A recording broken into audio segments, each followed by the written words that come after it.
Hi, my loves. Welcome back to the Starscartel channel. If you don't know, I'm Star. The message I heard is wrong crowd. Everybody ain't evil. The scripture comes from 2 Chronicles 3 and 10. And in the most holy house, he made 2 cherubims of image work and overlaid them with gold. So here's the message. God said there are angels among us that a lot of people don't know about this. You know what I'm saying? Shh. Don't tell nobody.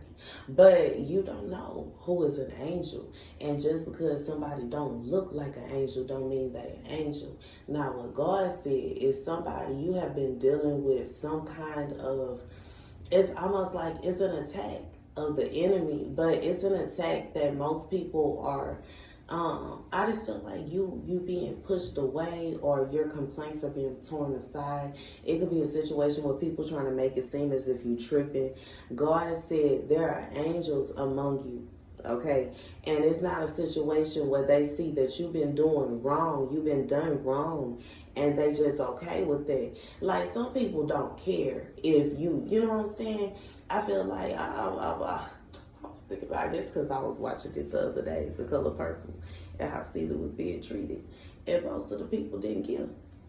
Ain't nobody say nothing to that man. For the most part, the women was sitting up there laughing. They thought it was funny and cute the way he treated her.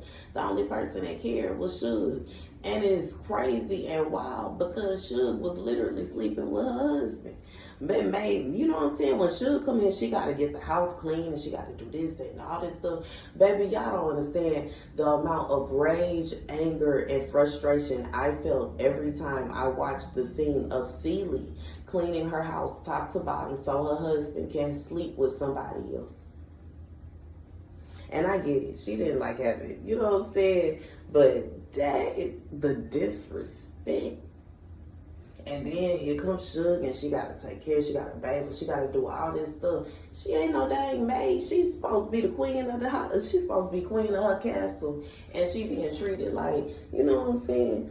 But I just feel it could even be Cinderella's situation with somebody you always been treated as if you was an orphan or you was a bother or you was this, that, and the third.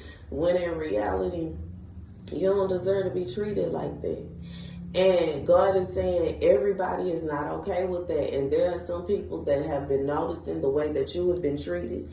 And they notice the way that people have been doing you and they are not okay with it. These people, they have something to say about it. And that's the message.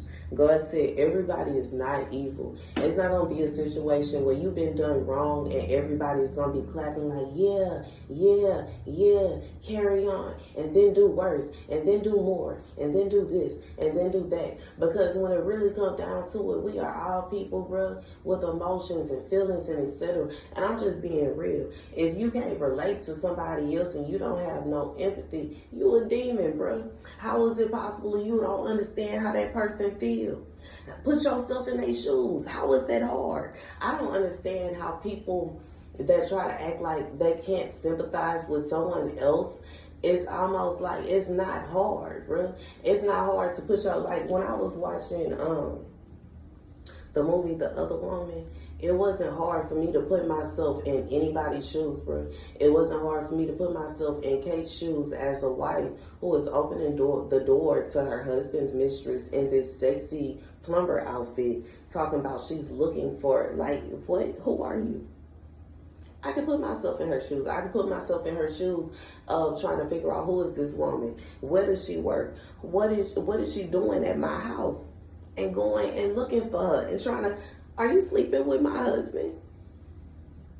I can understand how she broke down and was like, how is it possible that you have slept with my husband so many times that you can't even count on your hands and toes? Don't you have a job? He is married. How does he have time? Why? Like, baby, I don't understand how some people can't put themselves. And that's just even in that movie, Nicki part. Like, I love Nicki Minaj, y'all, but her character, bro. Her character's theme is she broke up 2 marriages, hers and her new husband's marriage, so that they could be together. And her excuse was his wife was unattractive, etc., etc.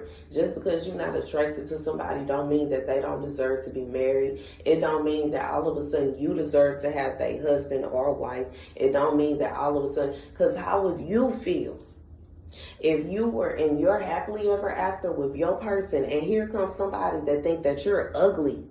So they decide that they should go and sleep with your husband because you're ugly. It's always going to be somebody else that look better than you, boo. It's always going to be somebody that's going to catch somebody's eye.